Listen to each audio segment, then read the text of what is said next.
E aí? Boa tarde.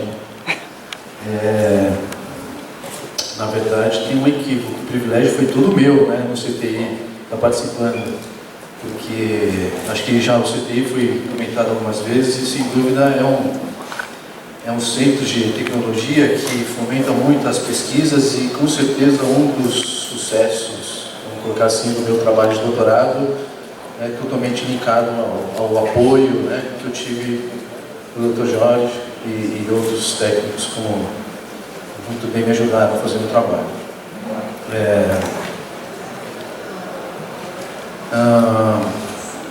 Eu sou designer, eu fiz desenho industrial, na época onde design ainda era desenho industrial.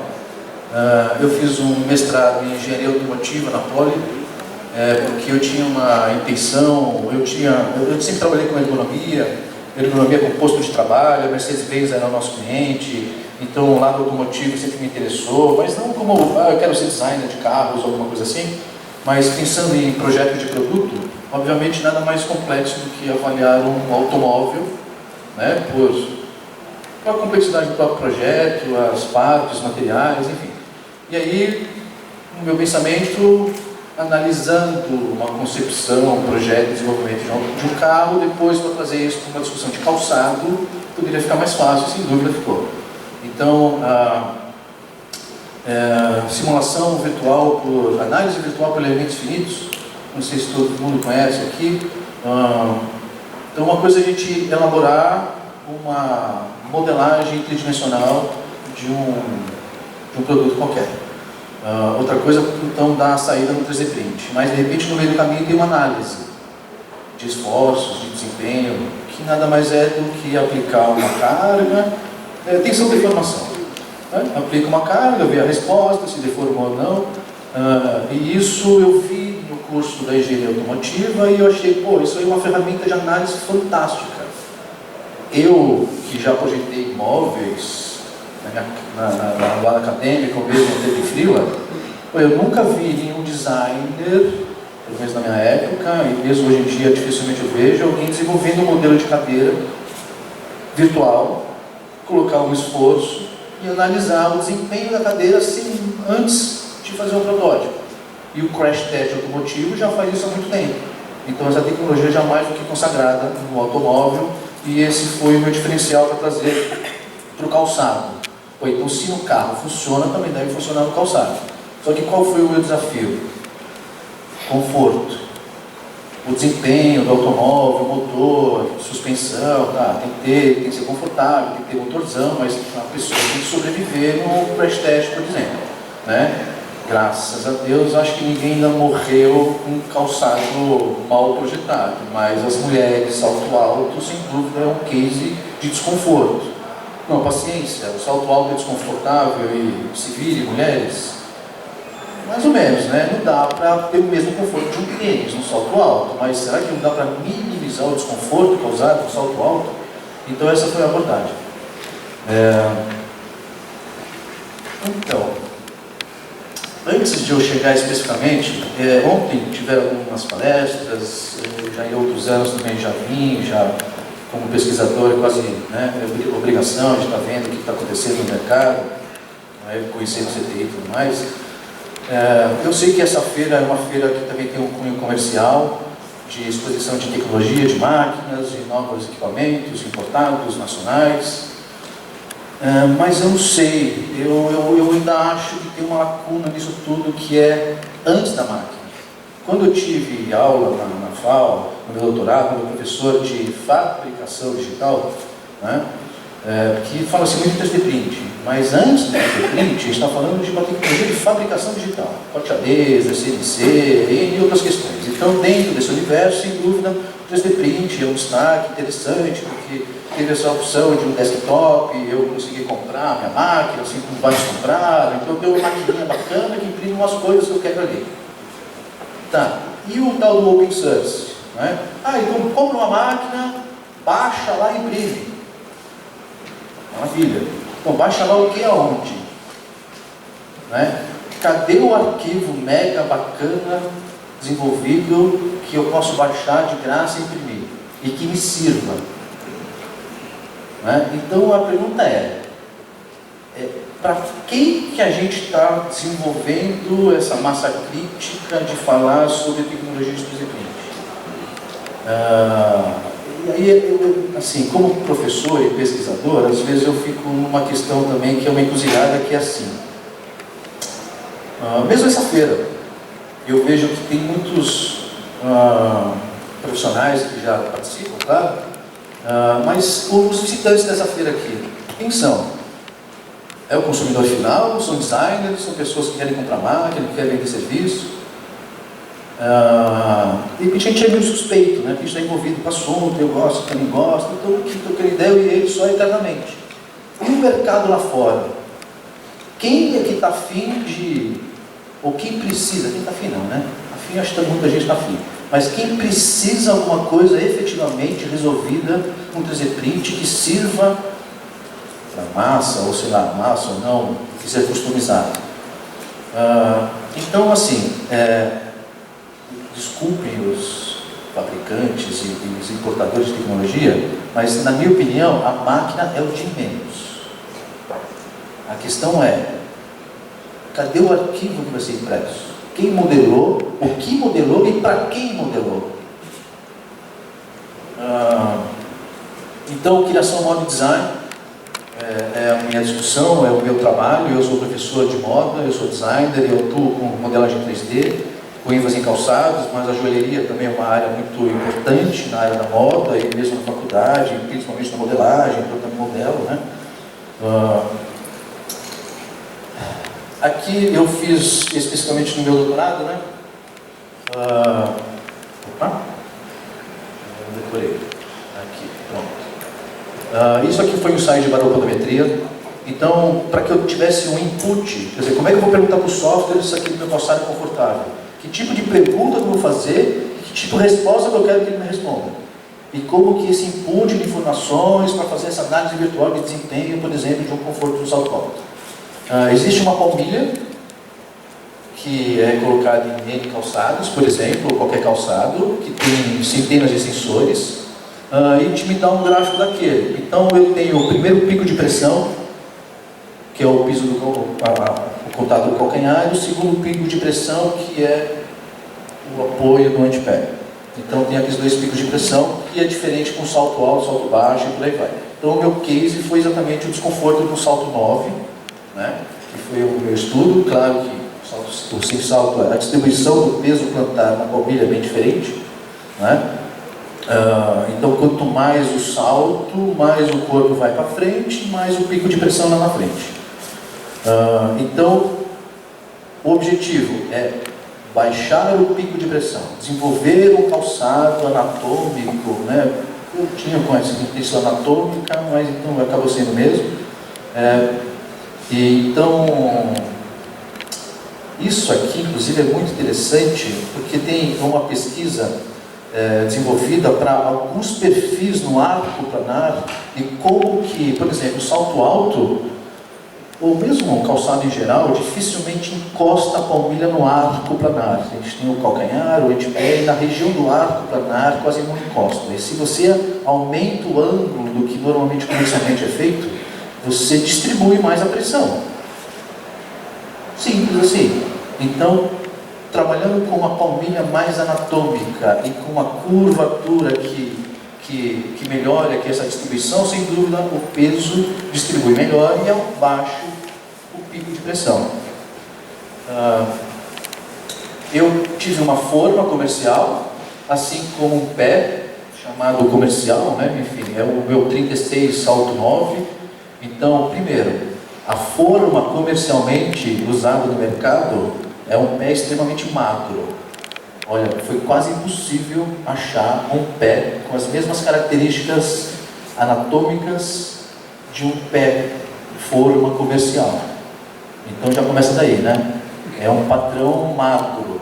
Então o pé é um pouquinho mais gordinho, e eu pisava, na minha opinião, assim: como é que a gente compra o calçado? Comprimento.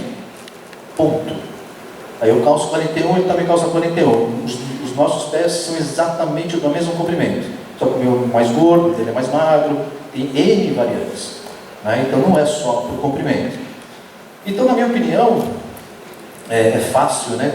Entre aspas, mas ou sob medida, vamos tirar uma média de pés 36, tirar uma média, a média funciona para média, os extremos nunca vai funcionar. Então, escaneia 3D. Como é que eu vou escanear embaixo do pé? Então, a gente fez um processo aqui de alginato, e aí eu escaneei isto, juntei com a posição do pé então, e eu tive essa palmilha extremamente o negativo do pé da garota, ponto. Em cima disso, a gente fez, isso que é interessante para o design, na minha opinião, das ferramentas da engenharia que normalmente a gente desconhece. Ou as faculdades, os cursos não ensinam, né? Não, isso aí é coisa de engenheiro, parece aquela coisa, né? Arquiteto tem um lado dele, o engenheiro, e o designer, ninguém conversa com ninguém, né? Como assim, né? Mais do que nunca, todo mundo tem que transitar nas disciplinas. Então, o conhecimento da engenharia, do design, né, da arquitetura e vice-versa é super fundamental. Eu fiz um bloco maciço com um ângulo de palmilha convencional, apliquei uma carga. Isso aqui foi uma resposta do software, que é o tal do design otimizado, por exemplo. Então eu falo para ele assim, eu tenho um bloco de um material tal que tem que ter essa carga, ou tem que ter, tem que suportar certos esforços. E aí eu pergunto, qual que é a estrutura que suporta esses mesmos esforços? Ele me dá uma resposta dessa, e aí eu, por exemplo, o meu salto é um salto assimétrico. Todo calçado é simétrico. O pé não é simétrico. Se o pé não é simétrico, por que o calçado tem que ser simétrico? Então, eu já comecei realmente. Não, a garota que vai pisar isso aqui vai desequilibrar, vai torcer o pé. Não foi isso que aconteceu no lado físico. O virtual, você consegue só pegar certo. Até o Dr. Jorge e tal. Como o dia que eu fui pegar o protótipo, eu lembro muito bem. Né? Isso aqui vai errar, isso aqui está tombando. Né? O Pedro, né? O pessoal que me ajudou muito, porque ele tinha um desequilíbrio, sem dúvida, mas sem nada. Quando eu piso, ele equilibra, porque eu pico de frente, então ele não vai tombar atrás. Deu certo. A garota andou o protótipo, daqui a pouco eu mostro, e não torceu o pé. Outra discussão, aí é aquela coisa, estética. Então, como é que eu vou fazer uma peça 100% impressa, rígida, que tem que ter uma flexibilidade?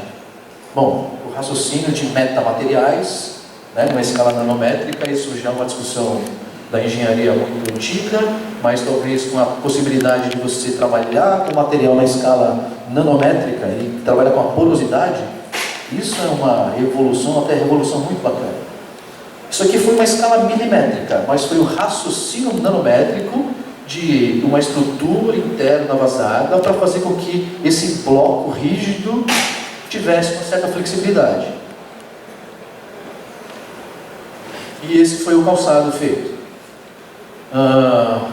Aqui já foi uma análise também, que eu coloquei uma peça sobre o esforço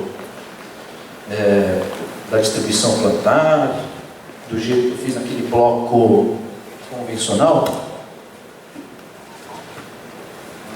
Só para não atrapalhar a apresentação, depois, no final, quem quiser dar uma olhada com mais calma. Então está aqui a peça. Como vocês estão vendo aqui embaixo, ela é bem assimétrica. A questão se ela está apoiada, aqui ela tomba, né? Mas se o calcanhar está lá na frente, como eu falei, pisado, isso aqui tem estabilidade. Aí lógico, o design é o que menos importa aqui, né? Aí eu fiz uma tira, na intenção aqui de fazer algo também único, que tinha uma flexibilidade também, não deu muito certo não essa tira, essa é real, mas como teste foi super bacana ter feito isso aqui, sem dúvida alguma.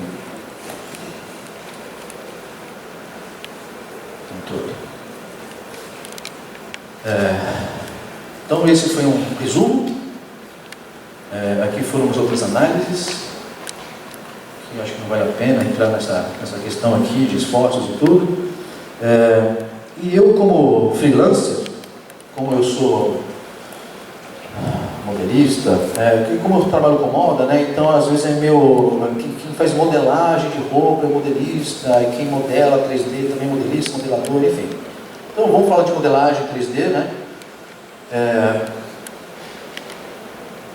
A primeira vez que eu mandei fazer um 3D print, eu não consegui imprimir, porque simplesmente o arquivo não leu. Mas eu fiz o negócio direitinho, está tudo certo, está no 3D, eu exportei em STL e não imprime. E ninguém me respondia. Por que não imprime? Porque o fechamento do arquivo, a normal está invertida. Essa é a resposta. Então o que é normal invertido? Como é que eu vou desinverter essa normal? Que raio de normal é essa? Né? Inclusive foi lá no CTI que eu aprendi como fecha um arquivo para mandar fazer o 3D print. Né? Então não só me ajudaram, mas também me ensinaram muita coisa lá, com certeza. Eu sou um usuário do Rhinoceros. Alguém de vocês aqui trabalha com modelagem 3D? Levanta a mão, por favor. Ótimo. Todo mundo sabe fechar o arquivo para mandar imprimir?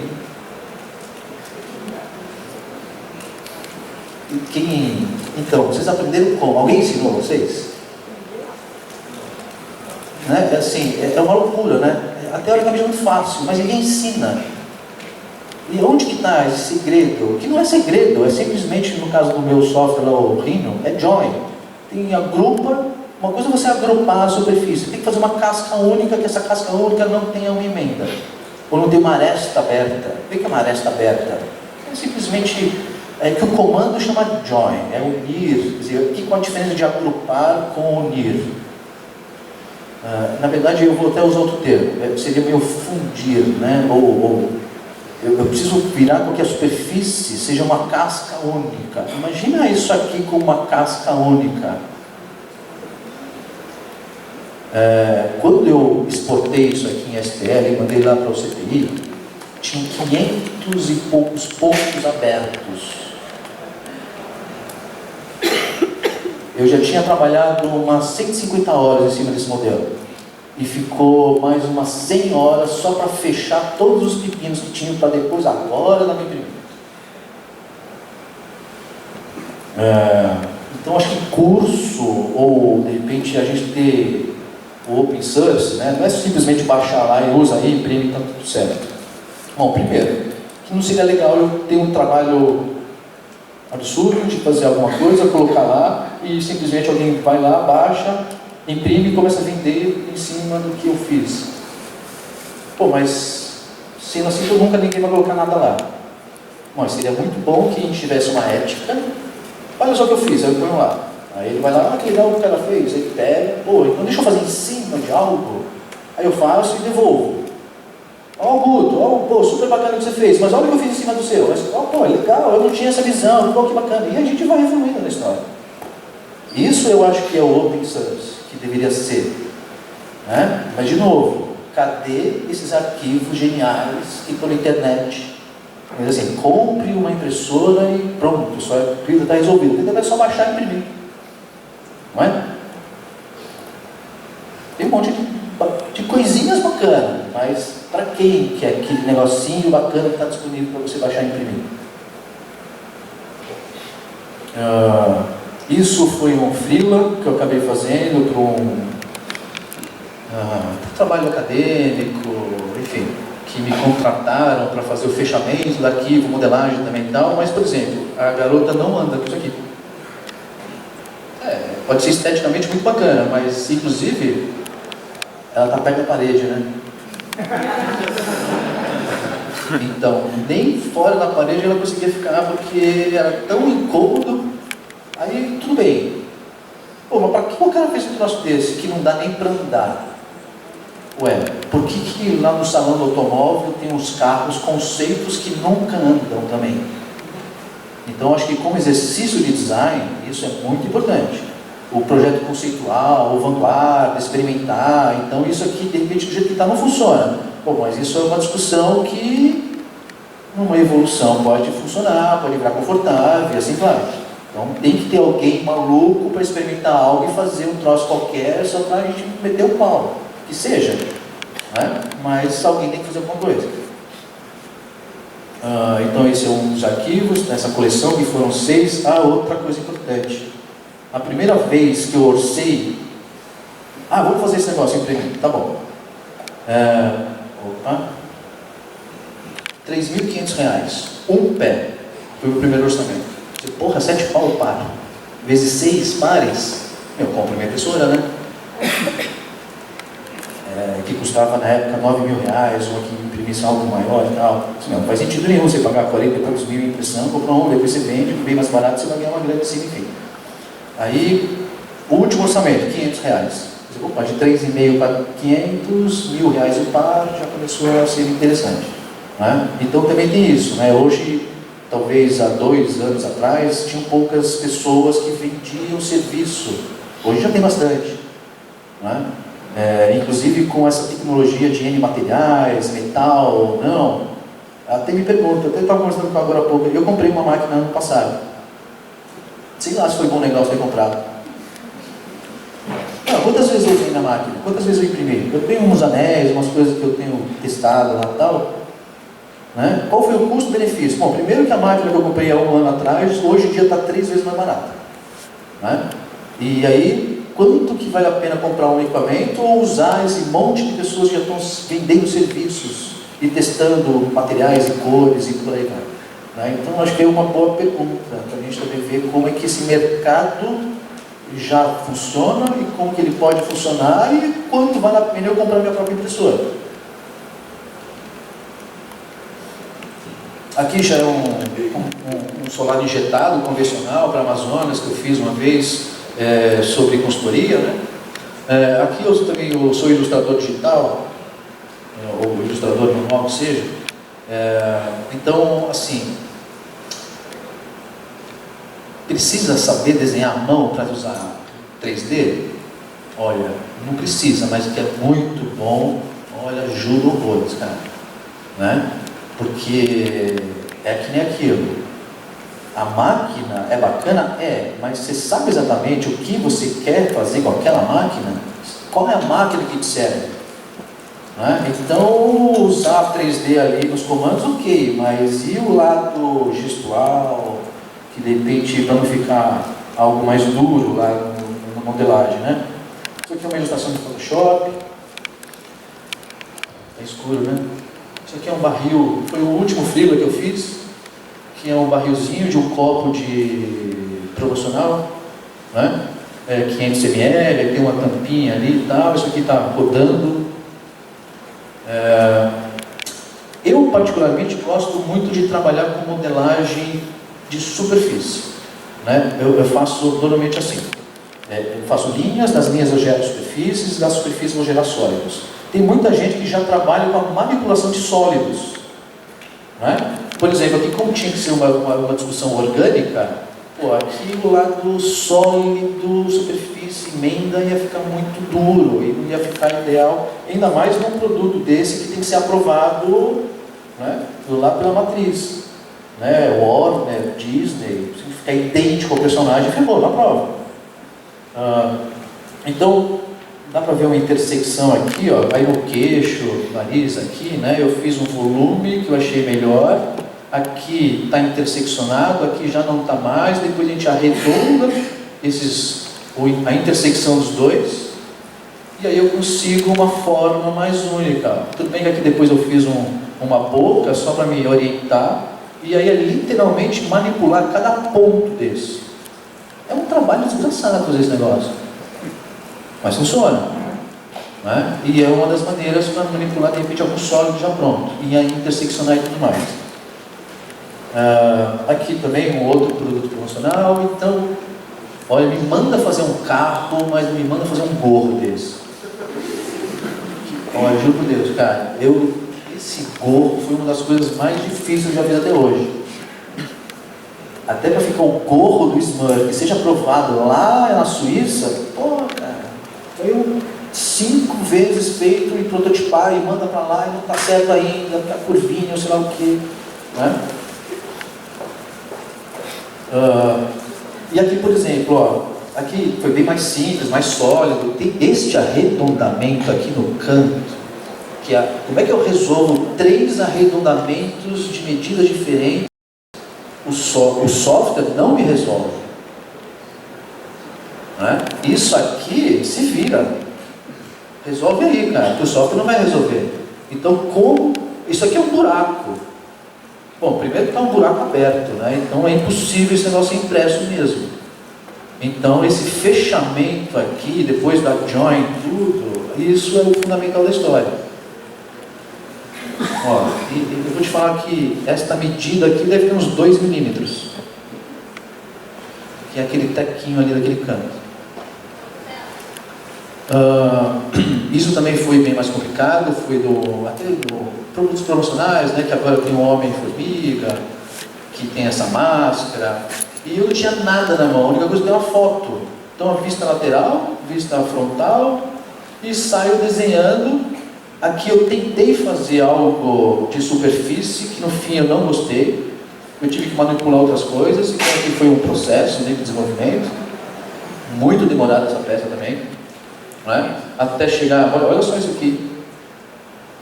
Esse é o raciocínio da história. Aquilo, beleza, mas para chegar naquilo é isso aqui, cara. Né? E como que eu vou raciocinar em vistas, extrusão, intersecção e sei lá mais o que? E detalhes, e detalhes, e detalhes, porque tem que ficar igual ao personagem. A intenção é isso aqui, fazer uma peça injetada, separada em 3, enfia um tubinho ali, o copo está lá dentro. E aí tem a versão balde de pipoca. É uma peça maior, mas é o mesmo arquivo, né? Eu só redimensionar e está tudo certo.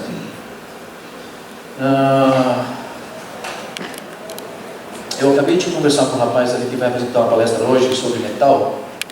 Eu não vejo a hora de imprimir essa peça. Isso aqui é um anel.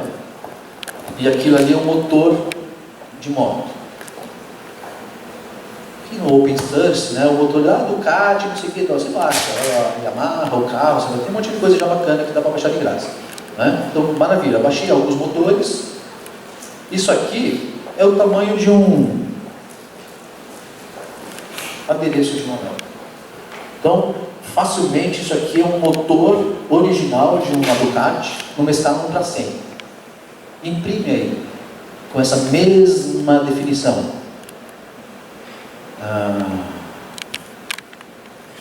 Ainda não mandei imprimir, mas de repente vai ser um teste que eu vou fazer com o rapaz ali e tal, que quem sabe essa peça vai ficar do jeito que eu imagino que fique. Né? E aí tem essa série, anéis, motores, aí tem um V12 aqui, não exatamente moto, né? Caveira não podia faltar, né? Aí um anel pistão, e assim vai. Claro que a joalheria, como eu falei, todo mundo sabe que é uma área há muito tempo que já usa impressão 3D, realiza muito, né, a produção e tudo mais. Então também, ferragens, aviamentos, né? A gente tem aqui N situações aqui de ferragens realmente, como a indústria automotiva usa, e a moda também usa. É a mesma complexidade, a mesma história.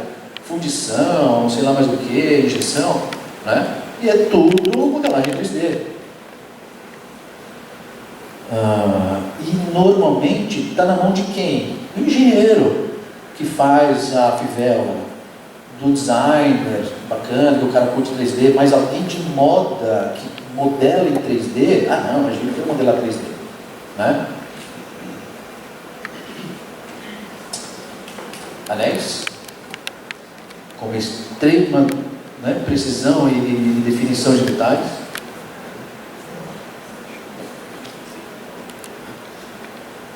Aqui a mesma série filigrana, né? Uma versão ali anterior à chapa, aqui já seria mais filigrana. Por exemplo, esse arquivo aqui não serve para nada, não serve para ver, porque é simplesmente um monte de linhas que eu simplesmente dei um pipe, né? Ou mandei transformar aquilo em tubos, mas a conexão dos tubos está tudo errado, está tudo aberto. Ficou lindo aquele negócio, né? Não serve para nada, só serve para vender ideia, por exemplo. E este arquivo, se eu precisasse fazer para mandar imprimir, pô, tem que começar tudo de novo.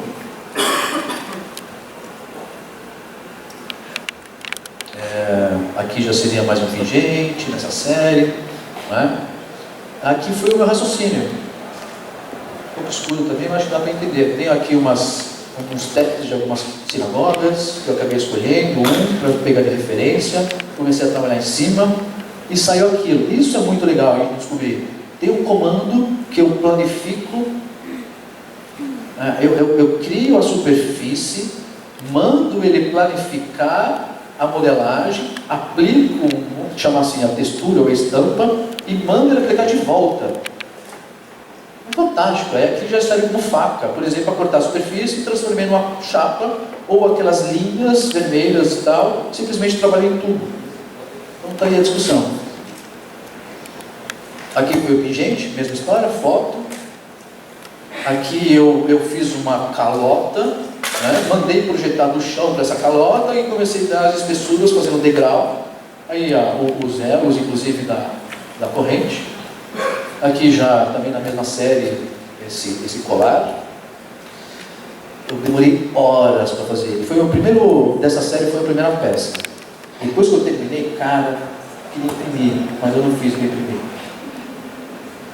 É um arquivo que eu tentei fazer rápido, só para renderizar, e eu me arrependi. Pô, cara, queria imprimir esse negócio, mas não dá. Você tem que começar tudo de novo, porque esse comando, do jeito que eu fiz, não serve para imprimir.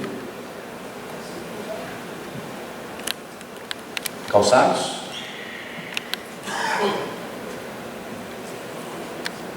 Claro que, né, essa história da vista escondida também, não só a modelagem, mas o raciocínio de como monta, como desmonta, isso aqui com uma ficha técnica, didaticamente é muito fantástico, né?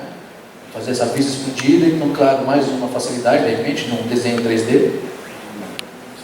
E esse é o meu último trabalho pessoal, de garagem, literalmente, né, que é o trabalho de uma customização de uma moto, que eu tenho feito, inclusive com peças em 3D print. Tem uma estrutura metálica, sem dúvida alguma, mas tem toda uma concepção ali, né? Essa parte estrutural ali, tudo bem metálica, mas tem toda uma questão ali do banco, carenagem, outros suportes, que é todo um 3D print. E aí, quem sabe, até fazer, pô, já tem, né, kits customizados para vender, para customização de carro e moto, isso também já é um mercado bem bacana. Outra coisa também que eu, só para não esquecer, cosplay. Se eu fosse estudante de moda hoje, eu juro por Deus, eu ia investir em cosplay. É uma febre, tem muito, nem como. Vê quantos visitantes foram ano passado e vê quantos que vão esse ano. Capacete do Homem de Ferro, beleza. Hoje dá para achar um capacete de Homem de Ferro ali e tal. Como eu não sou muito fã de cosplay, não conheço muitos personagens, né? Tem N personagens super elaborados, com umas ferragens, não sei o que, tal, armaduras. Pô, tem gente vendendo a $500 o arquivo para você baixar e imprime também, imprime onde você quiser. Então o cara não sabe modelar, pô, eu quero investir lá no personagem então.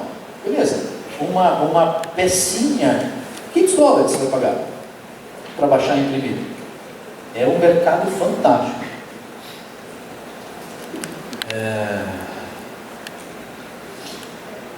Eu não falei de 3D print diretamente, mas como eu falei, assim, eu acho que o 3D print é algo lá na frente que às vezes a gente tem que dar um passo atrás e pensar exatamente, cara, como é que é essa história da modelagem, quem eu estou fazendo, como estou fazendo, quem está fazendo, como fazer, como elaborar, como trocar figurinha, aonde que está esse banco de dados que a gente possa disponibilizar, sabe aquela, não, eu fiz o meu segredo, imagina que eu vou dar para alguém.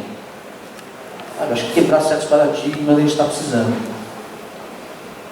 Obrigado.